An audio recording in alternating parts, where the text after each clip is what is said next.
Hello everyone, welcome back to the Harsha DSC classes. ఈరోజు మనం ఈ వీడియోలో వచ్చేసి సైకాలజీకి సంబంధించినటువంటి ప్రాక్టీస్ బిట్స్ అయితే చూద్దామండి.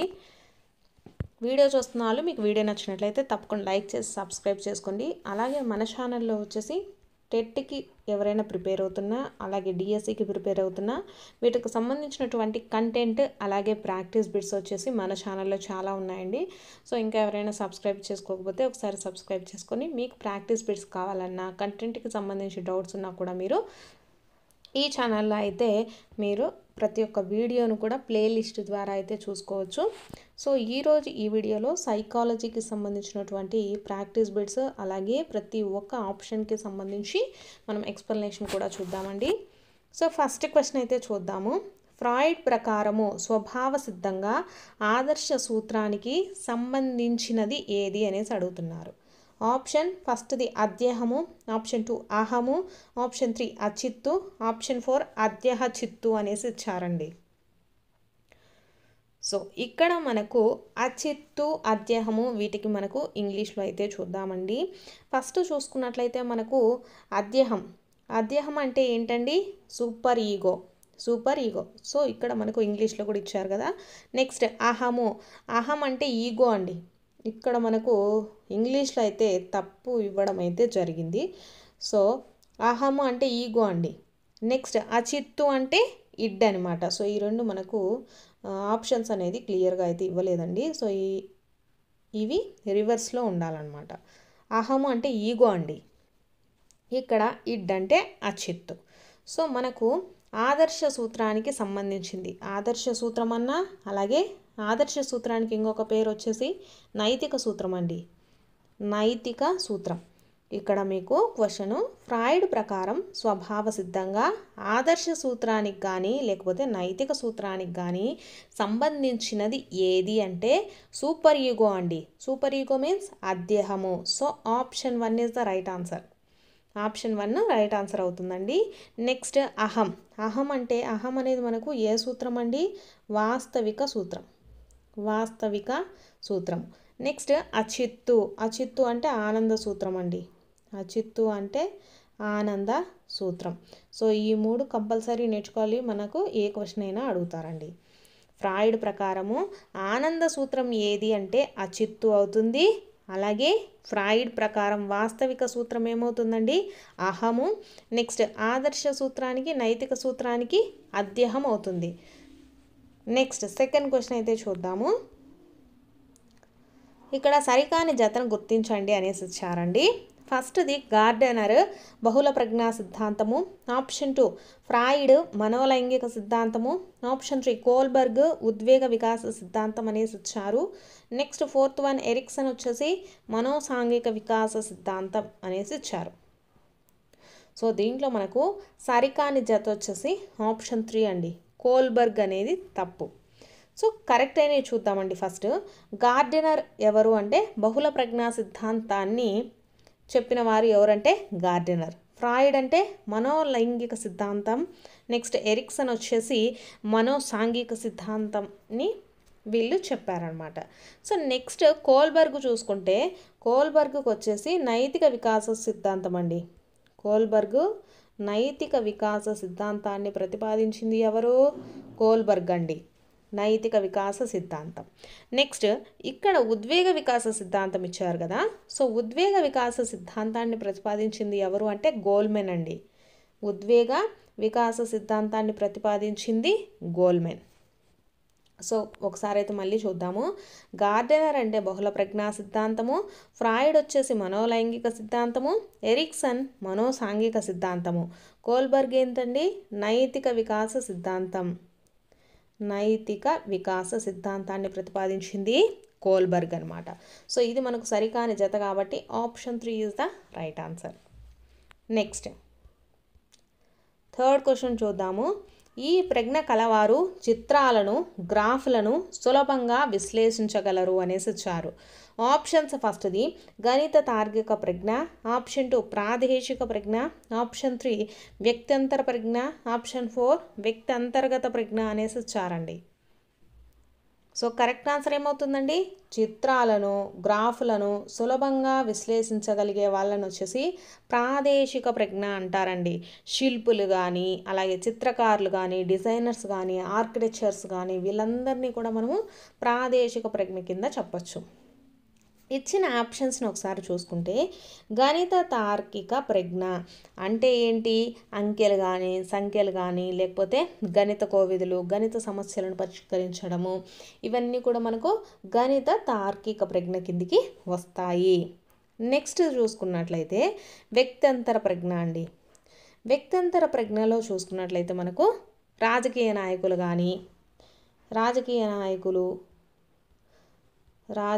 నాయకులు అలాగే సంఘ సేవకులు కానీ, కౌన్సిలర్స్ కానీ వీళ్ళు ఊరికే చెప్తూ ఉంటారు కదా మాటలన్నీ. సో ఇలాంటి వారు వ్యక్తంతర ప్రజ్ఞ కింద వస్తారు. నెక్స్ట్ 4th వన్ చూసుకున్నట్లయితే వ్యక్తి అంతర్గత ప్రజ్ఞ అంటే మేధావులండి. మేధావులు కానీ, మహర్షులు, తత్వవేత్తలు వీళ్ళందరూ వాళ్ళు అంతర్గతంగా ప్రవచనాలు ప్రబోధిస్తూ ఉంటారు కదా, వాళ్ళందరూ కూడా వ్యక్తి అంతర్గత ప్రజ్ఞ కిందికి వస్తారు. సో మనము క్వశ్చన్ చూసుకున్నట్లయితే ఇక్కడ చిత్రాలు, గ్రాఫ్లను సులభంగా విశ్లేషించేది ఎవరండి? ప్రాదేశిక ప్రజ్ఞ కలవారు. Option 2 is the right answer. Next bit చూద్దాం. క్రింది వాటిలో ఒకటి ప్రక్షేపక పరీక్ష అనేసి ఇచ్చారండి. ఫస్ట్ ఆప్షన్ 1 16 PF ప్రశ్నావళి, ఆప్షన్ 2 బెల్ సర్దుబాటు శోధిక, ఆప్షన్ 3 మిన్నెసోటా బహుళదశ మూర్తిమత్వ శోధిక, ఆప్షన్ 4 పిల్లల ఇతివృత్త గ్రాహ్యక పరీక్ష అనేసి ఇచ్చారు. సో మనకు ఫస్ట్ ప్రక్షేపక పరీక్షలు అంటే ఏంటో తెలియాలండి. ప్రక్షేపక పరీక్షలు అంటే అస్పష్టమైన ఉద్దీపనల ద్వారా మూర్తిమత్వాన్ని అంచనా వేస్తే వాటిని మనము ప్రక్షేపక పరీక్షలు అంటారు. అస్పష్టమైనవి అంటే ఇప్పుడు చిన్న పిల్లలకు కానీ, చదువు రాని వాళ్ళకు కానీ మనము ఇటువంటి ప్రక్షేపక పరీక్షలను యూజ్ చేస్తారండి. ప్రక్షేపక పరీక్షలు అంటే ఏంటి? అస్పష్టమైన ఉద్దీపనల ద్వారా మూర్తిమత్వాన్ని అంచనా వేస్తే ప్రక్షేపక పరీక్షలు అంటారు. సో వీటి కిందకి ఏమొస్తాయంటే రోషాక్ శిరామరకల పరీక్ష కానీ, థిమాటిక్ ఎపర్సెషన్ పరీక్ష కానీ, పద సంసర్గ పరీక్ష, వాక్యపూరణ, క్రీడా పద్ధతి కానీ, అలాగే ఇతివృత్త గ్రాహ్యక పరీక్ష పిల్లలకు సంబంధించింది కానీ. అంటే పిల్లలకి ఏంటంటే వాళ్ళకు అంత మైండ్ మెచ్యూరిటీ ఉండదు కదండి. సో చదువు రానటువంటి వాళ్ళకు అంటే అస్పష్టమైన ఉద్దీపనలు అంటే వాళ్ళకు వచ్చేసి ఒక 10 బొమ్మల కార్డులను చూపించడము, ఆ బొమ్మలలో ఉండేటటువంటి కథను ఎక్స్ప్లెయిన్ చేయమని చెప్పడము, అటువంటి వాటి కోసం మనము ప్రక్షేపక పరీక్షల్ని యూజ్ చేస్తాం అనమాట. సో కాబట్టి దీన్ని బట్టి అర్థమైంది ఏంటండి? అస్పష్టమైన ఉద్దీపనలు అంటే ఓన్లీ ఇది చదువు రాని వాళ్ళ కోసం కానీ, పిల్లల కోసం కానీ చేసినటువంటి వాటిని ప్రక్షేపక పరీక్షలు అంటారు. సో దానికి ఏమవుతుంది కరెక్ట్ ఆన్సరు? పిల్లల ఇతివృత్త గ్రాహ్యక పరీక్ష అవుతుంది. ఇక్కడ ఇచ్చినటువంటి మిగిలినవి చూసుకుంటే 16 PF ప్రశ్నావళి కానీ, బెల్ సర్దుబాటు శోధిక, మిన్నెసోటా బహుళదశ మూర్తిమత్వ శోధిక ఇవన్నీ మూర్తిమత్వ శోధికలు. ఇవి మనకు అప్రక్షేపక పరీక్షల కిందగా వస్తాయండి. అంటే మనకు వచ్చేసి స్పష్టమైన ఉద్దీపనల ద్వారా మూర్తిమత్వాన్ని అంచనా వేసేవి ఈ 3 అనమాట. స్పష్టమైన ఉద్దీపనలు అంటే ఏంటి అంటే ప్రశ్నావళి కానీ, వీళ్ళకు క్వశ్చన్స్ ఇస్తారండి నిర్ధారణ మాపుల ద్వారా కానీ, పరిపుచ్చ ద్వారా కానీ, శోధనా సూచికలు ఉన్నాయి కదా, సో వాటి ద్వారా కానీ ఇక్కడ మనకు మూర్తిమత్వాన్ని అంచనా వేస్తారనమాట. ఇక్కడ మనము 16 PF ప్రశ్నావళి చూసుకుంటే మనకు SR నో టైప్ క్వశ్చన్స్ ఉంటాయి కదా, సో వాటి కోసం మనం 16 PF ప్రశ్నావళిని యూజ్ చేస్తాం. అంటే చదువుకున్న వాళ్ళ కోసం, వాళ్ళు చదివి వాళ్ళు దానికి ఇష్టపడుతున్నారా లేదా ఇలాంటి క్వశ్చన్స్ ఉంటాయి కదా, సో దానికి మనం 16 PF ప్రశ్నావళిని వాడతాం.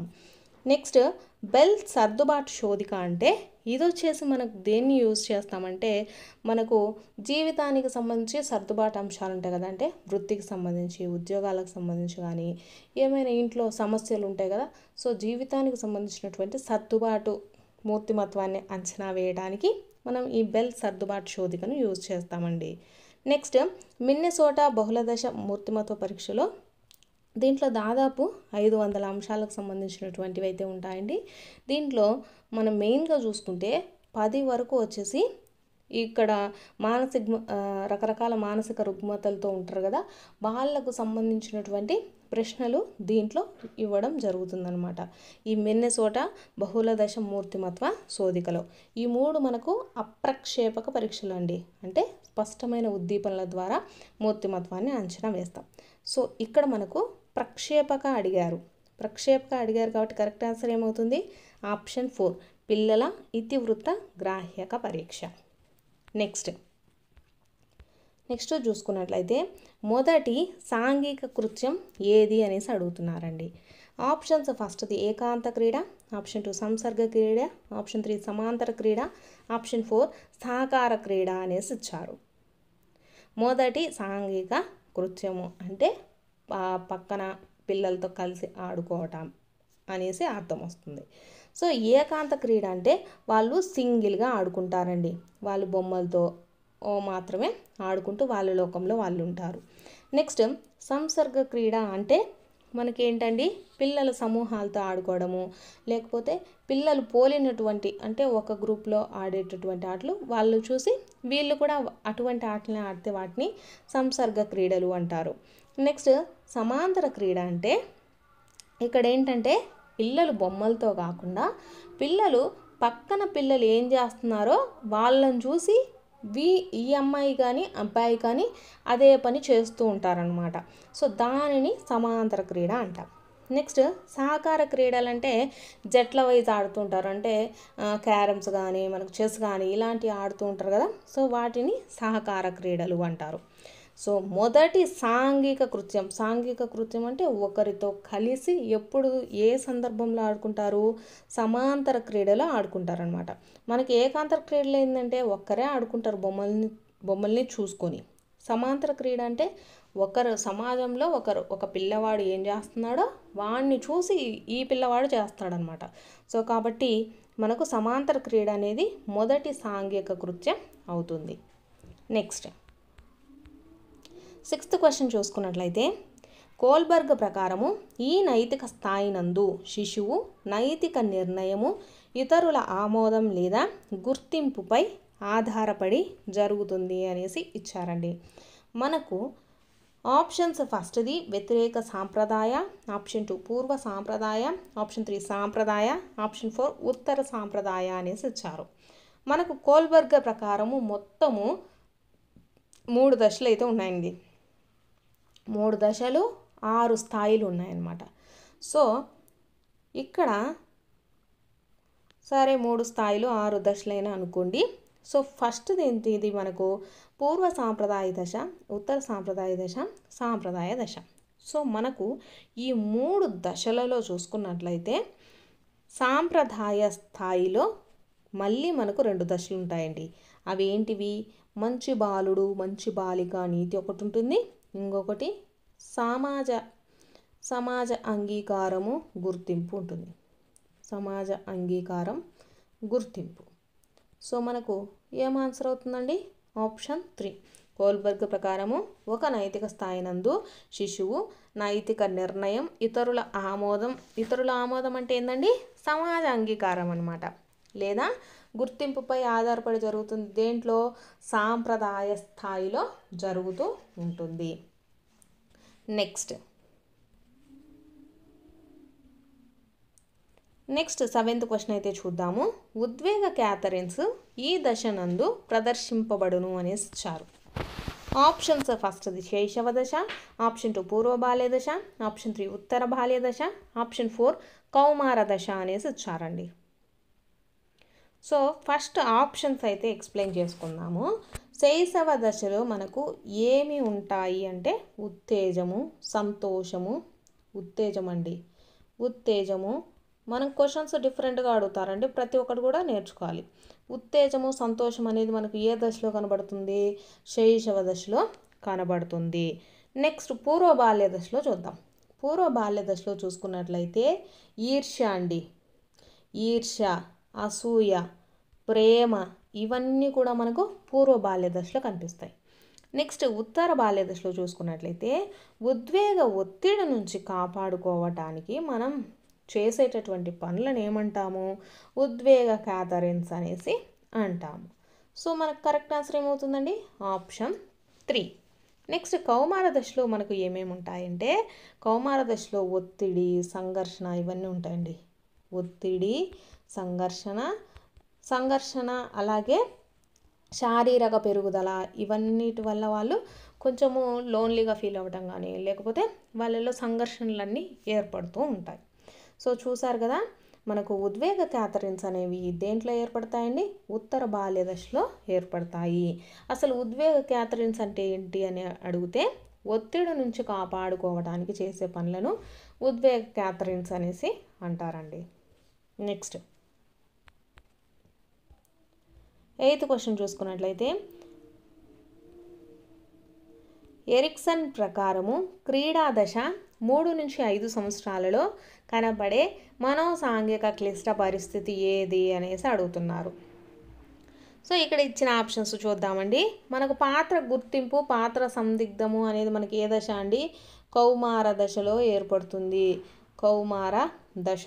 సో దీనికి ఏజ్ ఎంత ఉంటుందండి? కౌమార దశ 12 నుంచి 20 సంవత్సరాలు ఉంటుంది. చొరవ చూపడం, తప్పు చేశాననేటటువంటి భావన మనకు ఏ దశలో కనిపిస్తుంది? క్రీడా దశలో కనిపిస్తుంది. So option 2 is the right answer. Next స్వయం ప్రతిపత్తి సందేహం అనేది ఉత్తర శైశవ దశలో కనిపిస్తుందండి. స్వయం ప్రతిపత్తి సందేహం అనేది ఉత్తర శైశవ దశలో కనిపిస్తుంది. నమ్మకం, అపనమ్మకం అనేది మనకు పూర్వ శైశవ దశలో కనిపిస్తుందండి. పూర్వ శైశవ దశ. సో చూసారు కదా, మనకు పాత్ర గుర్తింపు, సందిగ్ధత అనేది ఎప్పుడు ఏర్పడుతుంది? కౌమార దశలో. స్వయం ప్రతిపత్తి సందేహం అనేది ఉత్తర శైశవ దశ. నమ్మకం, అపనమ్మకం అనేది ఎప్పుడు ఏర్పడుతుందండి? పూర్వ శైశవ దశలో కనబడుతుంది. సో మనకు ఇచ్చిన క్వశ్చన్ చూద్దాము. క్రీడా దశలో ఏర్పడేటటువంటి మనోసాంఘిక క్లిష్ట పరిస్థితి ఏంటి? చొరవ చూపడము, తప్పు చేశాననేటటువంటి భావన. Option 2 is the right answer. Next bit, క్రింది ప్రవచనాలలో సరికానిది ఏది అనేసి అడుగుతున్నారు. ఆప్షన్ ఫస్ట్ది వికాసాన్ని కొలవలేము కానీ అంచనా వేయగలము. ఆప్షన్ 2 పెరుగుదల పరిమాణాత్మకమైనది. ఆప్షన్ 3 వికాసం ఒక సమగ్ర ప్రక్రియ. ఆప్షన్ 4 పెరుగుదల బహుముఖమైన ప్రక్రియ అనేసి ఇచ్చారండి. సరికానిది ఏది అనేసి అడుగుతున్నారు. సరికానిది వచ్చేసి పెరుగుదల అనేది బహుముఖమైన ప్రక్రియ అనేది సరికాదండి. సో మనం వికాసాన్ని కొలవలేము కానీ ఒక అంచనా వేయగలము. అంటే ఈ ఏజ్కి ఈ బాలుడు ఇంత ఎత్తు అవుతాడు, లేకపోతే ఇది నేర్చుకోగలుగుతాడు అనేటటువంటి ఒక అంచనా అనేది వేయగలము. పెరుగుదల అనేది పరిమాణాత్మకమైనది. అంటే మనము పెరిగే కొద్దీ పరిమాణంలో కూడా, అంటే పరిమాణాత్మకమైనది ఏంటి? మనం పరిమాణాన్ని కూడా చూడొచ్చు. అంటే ఒక అబ్బాయి కానీ ఒక అమ్మాయి కానీ పెరుగుతుంది అంటే, గ్రో అవుతుంది అంటే మనము కంపల్సరీగా చూడగలుగుతాం. సో దాన్ని అర్థం చేసుకోగలుగుతాము, అలాగే కొలవగలుగుతాం కూడా. వికాసం ఒక సమగ్ర ప్రక్రియ. సో నెక్స్ట్ చూసుకున్నట్లయితే, శిశువు మెదడు నందు భాషార్జన ఉపకరణం అంటే ఎల్ఏడి అనమాట. ఎల్ఏడి అంటే ఏంటండి? చాలామంది కూడా ఎల్ఏడి ఇంతకుముందు అబ్రివేషన్లు కూడా అడిగేవారనమాట. ఎల్ఏడి అంటే లాంగ్వేజ్ అక్విజిషన్ డివైస్, అంటే భాషార్జన ఉపకరణం అనమాట. లాంగ్వేజ్ అక్విజిషన్ డివైస్ అనమాట. శిశువు మెదడు నందు ఎల్ఏడి ఉంటుందని ప్రతిపాదించినది ఎవరు అనేసి చెప్తున్నారు. ఆప్షన్ ఫస్ట్ది థారండై, option 2 Chomsky, option 3 Pavlov, option 4 Bandura. So మనకు ఎక్కడైనా సరే భాష అని కనిపిస్తే డైరెక్ట్గా చోమ్స్కీ పెట్టేయచ్చండి. భాషార్జన ఉపకరణానికి అంటే భాషా సంజ్ఞానాత్మక సిద్ధాంతాన్ని ప్రతిపాదించింది ఎవరు? చోమ్స్కీ అనమాట. సో ఇక్కడ భాషార్జన ఉపకరణం కూడా ఎవరు కనిపెడతారు? చోమ్స్కీనే. So option 2 is the right answer. Next చూసుకున్నట్లయితే, 3 నల్లని చదరాలు అనే భావన ఏ రెండుటి సమ్మేళనం అనేసి ఇచ్చారండి. సో ఆప్షన్ ఫస్ట్ది సరళ, ఆప్షన్ బి సంక్లిష్ట, ఆప్షన్ 3 అమూర్త మరియు ఆప్షన్ డి మూర్త అనేసి ఇచ్చారు. సో ఇది దేని యొక్క భావన అనేసి ఇచ్చారండి. సో ఇది ఏ భావన అవుతుందండి? సంక్లిష్ట భావన, అలాగే ఇది మనకు మూర్త భావన. So option 2 is the right answer. Next చూసుకున్నట్లయితే స్వాభావీకరణ ఈ రంగానికి చెందుతుంది అనేసి ఇచ్చారు. ఆప్షన్స్ ఫస్ట్ది జ్ఞానాత్మక రంగము, ఆప్షన్ 2 భావావేశ రంగము, ఆప్షన్ 3 మానసిక చలనాత్మక రంగము, ఆప్షన్ 4 సాంఘిక రంగము అనేసి ఇచ్చారండి.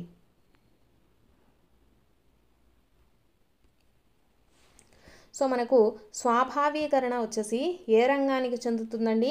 మానసిక చలనాత్మక రంగానికి చెందుతుంది. మీకు ఆల్రెడీ నేను చాలాసార్లు కూడా చెప్పడం జరిగిందండి. మనకు జ్ఞానాత్మక రంగం అంటే ఏమేమి వస్తాయి, భావావేశ రంగం అంటే ఏమేమి వస్తాయి అని.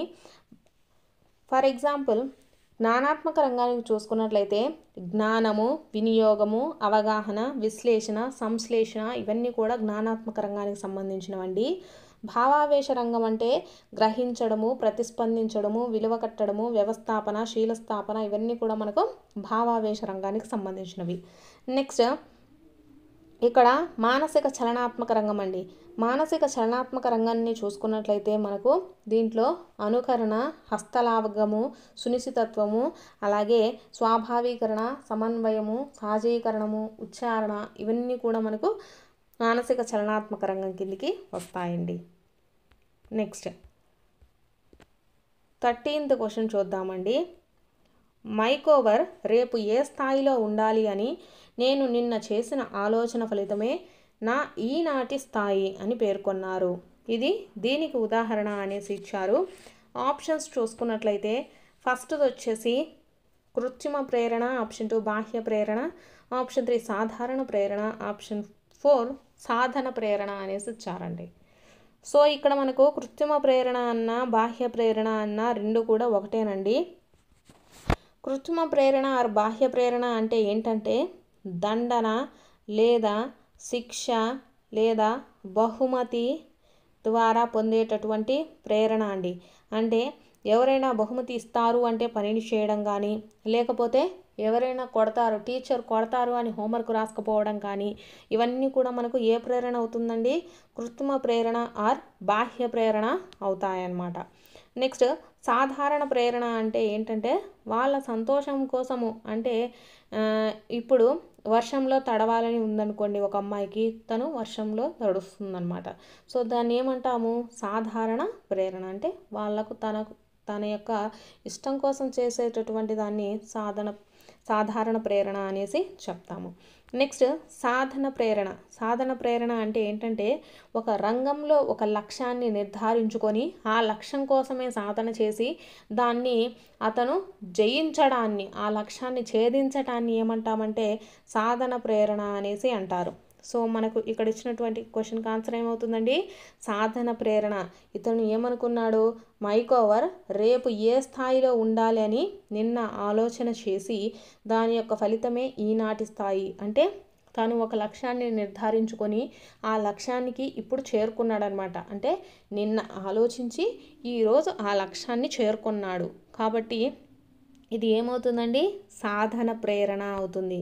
So option 4 is the right answer. Next bit, వివిధ వస్తువులు వ్యక్తుల నుండి తనకు కావాల్సిన వస్తువు ఆర్ వ్యక్తిని వేరు చేసి గుర్తించడంలో ఇమిడి ఉన్న అభ్యాసనం ఏది అనేసి అడుగుతున్నారు. ఆప్షన్ ఫస్ట్ నియమాల అభ్యాసనము, ఆప్షన్ 2 విచక్షణ అభ్యాసనము, ఆప్షన్ 3 విలువల అభ్యాసనము, ఆప్షన్ 4 సాధారణీకరణ అభ్యాసనము అనేసి ఇచ్చారండి. సో మనము ఏదైనా వస్తువులను కానీ ఒక మనుషులను కానీ గుర్తించగలుగుతున్నాము అంటే అది దేనివల్ల అండి? విచక్షణ వలనే. సో కాబట్టి అదేమవుతుంది? విచక్షణ అభ్యాసనం అవుతుంది. Option 2 is the right answer. Next bit, సంగీతం నేర్చుకున్న వ్యక్తి ఈత నేర్చుకోవాలనుకున్నాడు. ఈ సందర్భంలో జరిగే అభ్యాసన బదలాయింపు ఏది అనేసి అడిగారండి. ఆప్షన్స్ ఫస్ట్ది అనుకూల బదలాయింపు, ఆప్షన్ 2 ప్రతికూల బదలాయింపు, ఆప్షన్ 3 ద్విపార్ష, ఆప్షన్ 4 శూన్య బదలాయింపు అనేసి ఇచ్చారండి. సో అనుకూల బదలాయింపు అంటే మనం గతంలో పొందినటువంటి జ్ఞానము ఇప్పుడు నేర్చుకుంటున్న అంశానికి దోహదం చేసినట్లయితే, అంటే మనకు పాజిటివ్గా ఉన్నట్లయితే దాన్ని ఏమంటామండి? అనుకూల బదలాయింపు అంటాము. ప్రతికూల బదలాయింపు అంటే మనకు వచ్చేసి నెగిటివిటీ ఉంటుంది. అంటే ఒక అంశంలో నేర్చుకున్నది ఇప్పుడు ఆటంకపరుస్తూ ఉంటుందండి. కాబట్టి దాన్ని ఏమంటాము? నెగిటివిటీ ఉంటే ప్రతికూల బదలాయింపు అంటాము. ద్విపార్శ్వ బదలాయింపు అంటే ఏంటంటే కుడి చెయ్యి ఎడమ చేయితో రాయగలిగితే ద్విపార్శ్వ బదలాయింపు అంటాము. సో ఏకపార్శ్వ బదలాయింపు కూడా ఉందండి. అంటే మనకు కుడి చెయ్యి కుడి కాలు అంటే ఒక పార్శ్వం ఉంటే అంటే వన్ సైడ్ వే అంటే ఒక కుడి చెయ్యి కుడి కాలు దాన్ని ఉంటే ఏకపార్శ్వ బదలాయింపు అంటామండి. ద్విపార్శ్వ అంటే కుడి చెయ్యి ఎడమ చెయ్యి రెండుతో రాస్తే దాన్ని ద్విపార్శ్వ బదలాయింపు అంటామండి. శూన్య బదలాయింపు అంటే మనం నేర్చుకునేటువంటి జ్ఞానం కానీ నైపుణ్యం కానీ ఎటువంటి ప్రభావము చూపదండి. ఎటువంటి ప్రభావం చూపదు అంటే జీరో అనమాట. ఏమీ చూపకపోతే దాన్ని ఏమంటాము? శూన్య బదలాయింపు అంటాము. ఇక్కడ చూసుకున్నట్లయితే మనకు సంగీతం అనేది వేరు, ఈత అనేది వేరు. కాబట్టి దీంట్లో ఎటువంటి బదలాయింపు అనేది జరగదు. కాబట్టి ఇదేమవుతుంది? శూన్య బదలాయింపు అవుతుంది. So option 4 is the right answer. Next చూసుకున్నట్లయితే బోబోడాలు ఉపయోగించి ప్రయోగం చేసిన ప్రసిద్ధ మనోవిజ్ఞాన శాస్త్రవేత్త ఎవరు అనేసి అడుగుతున్నారు. ఆప్షన్స్ ఫస్ట్ది Albert Bandura, option 2 Ebbinghaus, option 3 Lev వోగోట్స్కీ, option 4 curl Rogers అనేసి ఇచ్చారండి. బోబోడాలను ఉపయోగించిన శాస్త్రవేత్త ఎవరండి? Albert Bandura. Option 1 is the right answer. Next bit gestalt వాదుల ప్రకారము ప్రత్యక్ష నిర్వహణ నియమం ఏది అనేసి అడిగారు. ఆప్షన్స్ ఫస్ట్ది బహుళ ప్రతిస్పందన నియమము, ఆప్షన్ 2 అవిరళ నియమము, ఆప్షన్ 3 పాక్షిక చర్య నియమము, ఆప్షన్ 4 అభ్యాస నియమము అనేసి ఇచ్చారండి. గెస్టాల్ట్ వాదుల ప్రకారము ప్రత్యక్ష నిర్వహణ నియమము అంటే మనకు ఏదైనా ఒకటి వాళ్ళ ప్రకారం ఏంటంటే ఒక ప్రయోగం చేస్తూ ఉన్నామంటే దాంట్లో కంపల్సరీగా రిజల్ట్స్ వచ్చేంత వరకు చేయాలండి. సో కంటిన్యూటీ అనేది ఉండాలి. అంటే అవిరళ నియమము. గెస్టాల్ట్ వాదుల అభిప్రాయం ప్రకారం ప్రత్యక్ష నిర్వహణ నియమం దేంట్లో ఉంటుంది? అవిరళ నియమంలో ఉంటుంది. నెక్స్ట్ అభ్యసించిన విషయాలు అనుభవాలు స్మృతి పదంలో కొంతకాలం నిల్వ ఉండే ప్రక్రియ ఏది అనేసి ఇచ్చారండి. ఆప్షన్స్ ఫస్ట్ది విచక్షణ చూపు అనేసి ఇచ్చారు, ఆప్షన్ 2 జ్ఞప్తికి తెచ్చుకోవటము, ఆప్షన్ 3 ధారణ, ఆప్షన్ 4 గుర్తింపు అనేసి ఇచ్చారండి. అభ్యసించిన విషయాలండి అంటే మనం ఆల్రెడీ చదివిన విషయాలు కానీ అనుభవాలు కానీ స్మృతి పదంలో కొంతకాలం నిలువ ఉంటే దానిని ఏమంటామండి? ధారణ అనేసి అంటారు. ధారణ. Option 3 is the right answer. Next ఈ క్రింది వాటిలో ఒకటి ఎస్ఆర్ సిద్ధాంతము అనేసి ఇచ్చారండి. ఆప్షన్ ఫస్ట్ది శాస్త్రీయ నిబంధనము, ఆప్షన్ 2 సంజ్ఞానాత్మక అభివృద్ధి సిద్ధాంతము, ఆప్షన్ 3 సాంఘిక సాంస్కృతిక సిద్ధాంతము, ఆప్షన్ 4 శిక్షణ సిద్ధాంతము అనేసి ఇచ్చారు. స్టిమ్యులస్ అండ్ రెస్పాన్స్ సిద్ధాంతం అండి ఎక్కడ జరుగుతుంది మనకు? ఇది వచ్చేసి పావ్లోవ్ సిద్ధాంతంలో జరుగుతుంది. సో కాబట్టి option 1 is the right answer. శాస్త్రీయ నిబంధన సిద్ధాంతంలో జరుగుతుంది. నెక్స్ట్ అభ్యాసనం అంటే ప్రవర్తనలో క్రింది విధమైన మార్పు అనేసి ఇచ్చారండి. ఆప్షన్స్ ఫస్ట్ది కృత్రిమమైన, ఆప్షన్ 2 తాత్కాలికమైన, ఆప్షన్ 3 పాక్షికమైన, ఆప్షన్ 4 దాదాపు శాశ్వతమైన అనేసి ఇచ్చారు. అభ్యాసనం అంటే మనం బాగా చదువుకుంటూ ఉండడం వల్ల మనకు అదేమవుతుందండి? దాదాపు శాశ్వతమైన అభ్యాసనంగానే మారుతుందన్నమాట. అభ్యాసనం అంటే మనకు ప్రవర్తనలో ఏ విధమైన మార్పు అండి? దాదాపు శాశ్వతమైన మార్పు. నెక్స్ట్ నిరంతర సమగ్ర మూల్యాంకనాన్ని ప్రతిపాదించిన వారు ఎవరు అనేసి అడుగుతున్నారండి. సో నిరంతర సమగ్ర మూల్యాంకనాన్ని ప్రవేశపెట్టింది వచ్చేసి మనకు NCF 2005 అండి. National curriculum framework 2005. Option 3 is the right answer. Next bit deja vu అనే పదము క్రింది భాషకు చెందింది అనేసి ఇచ్చారండి. డెజావు డెజావు అనేది ఏ భాష పదం అండి? ఫ్రెంచ్ పదం అండి. Option 2 is the right answer. Next, DG locker యొక్క గరిష్ట నిల్వ సామర్థ్యం ఎంత అనేసి అడుగుతున్నారు.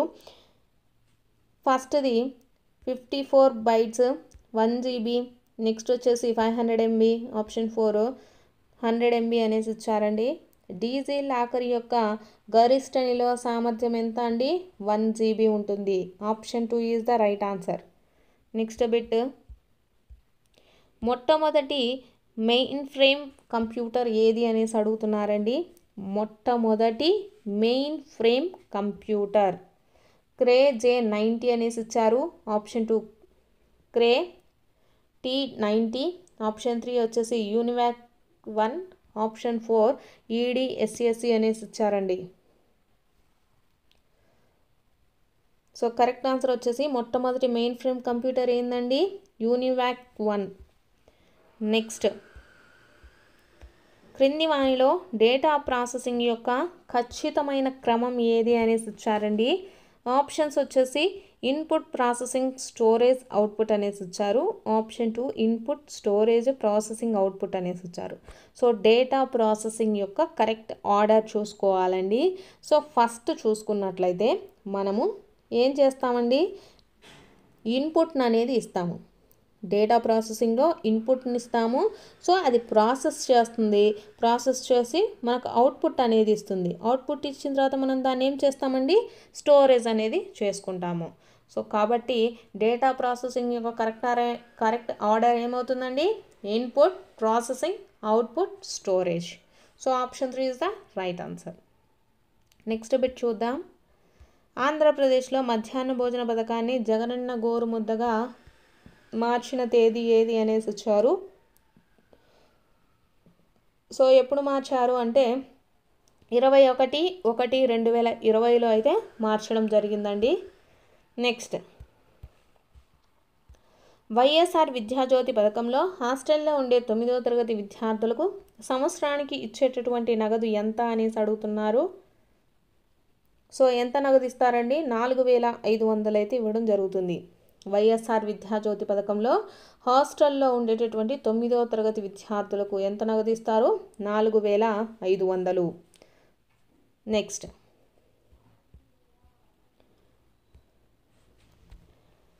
ఆవాస్ట్ ఈజే అనేసి ఇచ్చారండి. ఆవాస్ట్ అనేది ఉంది కదా, సో దానికి మనకు అదొకటి ఆప్షన్స్ చూసుకున్నట్లయితే ఫస్ట్ది antivirus software, option 2 open source learning software, option 3 internet web browsing software, option 4 Microsoft software అనేసి ఇచ్చారు. సో ఆవాస్ట్ అంటే యాంటీవైరస్ సాఫ్ట్వేర్ అండి. Option 1 is the right answer. Next వచ్చేసి టోఫెల్ స్టాండ్స్ ఫర్ అనేసి ఇచ్చారండి. మనకు టోఫెల్ అనేది ఉంది కదా, దానికి అబ్రివేషన్ అయితే చెప్పాలి. సో టోఫెల్ అంటే ఏంటండి? Test of English as a foreign language అండి. టోఫెల్ అంటే test of English as a foreign language. Next, ఈ క్రింది వానిలో జిప్ సాఫ్ట్వేర్ కానిది ఏది అనేసి ఇచ్చారండి. ఆప్షన్స్ ఫస్ట్ది WinZip, option 2 PK zip, option 3 net zip, option 4 unzip అనేసి ఇచ్చారు. సో వీటిల్లో జిప్ సాఫ్ట్వేర్ కానిది ఏది అంటే అన్జిప్ అండి. అన్జిప్. విప్ సాఫ్ట్వేర్స్ ఏంటి?